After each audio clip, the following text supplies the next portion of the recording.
الكره دي بس يا نصر من فضل حضرتك تاني، لانه دايما اللمسه الاخيره، وانا بحب ان انتوا دايما انتوا الاثنين بتوع كره بتتكلموا عن اللمسه الاخيره بشكل جميل. يعني هنا نكمل بقى كابتن عماد، كابتن سامي، الضغطه كويسه قوي، تمريره كويس قوي، الدخول جوه ال 18. هنا الراجل فضيلك تاني في الشمال، يعني التفكير هنا حتى لو على الارض، لو التسديده دي عدت هتروح هتروح سهله بالنسبه للحارس، ما فيهاش مشاكل على الاطلاق. يعني لماذا غابت الدقه كمان في اللمسه الاخيره؟ ليه كان في توتر دائم مع انه عكس دايما طريقه لعب النادي الاهلي؟ كل ما الهدف بيتاخر والحاله الفنيه للعيبه ما بتكونش في احسن حالاتها، نعم، بتلاقي في استعجال وقرارات غلط. نعم، قرارات غلط كتير، مس باص كتير.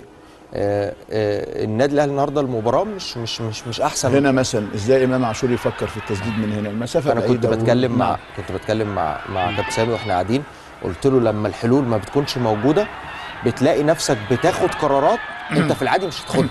نعم، لان الحلول مش موجوده، في تكتل من فريق سموحه، في عدم تحرك من غير كوره من لعيبه النادي الاهلي، في استسلام، عدم تحرك من غير الكوره.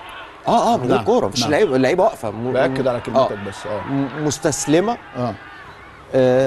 انا في شقين يا كابتن. نعم، انا في عز ما انا بقول النادي الاهلي النهارده ما عملش اداء جيد نعم، واللعيبه كانت واقفه، لكن بعذرهم. نعم، يعني مثلا الكوره دي نعيدها تاني، لو في تفاهم لازم يريحها او يسيبها، يسيبها اللي وراه، يريحها بدماغه ويسيبها. انا لازم اعذر اللعيبه برضه يا كابتن شوبير، واعذر كولر. نعم، عنده كم اصابات وكم مباريات ورا بعض.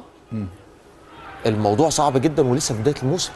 طب وبعدين ما هو ده. بص يا كابتن، هنا كوره لازم يكون في تفاهم، لازم يكلمه اللي وراه خلاص لازم يكلمه يعني، ولازم اكون شايف انا كمان بعيني يا كابتن، لانه حتى لو يعني لو راحت في اتجاه المرمى ولا حاجه، هتروح ضعيفه ولا حاجه، بلا اي خطوره. طيب ما هو لما عماد متعب النجم الاهلاوي والهداف الكبير، واحد من ألمع هدافي النادي الاهلي، يتكلم عن ان انت مفيش حد بيقدر يخلص لك الهجمه، مفيش حد بيقدر يعني يستحوذ على الكره في منطقه الجزاء بكل سهوله ويسر ويسجل الاهداف، لازم تسمع من عماد متعب.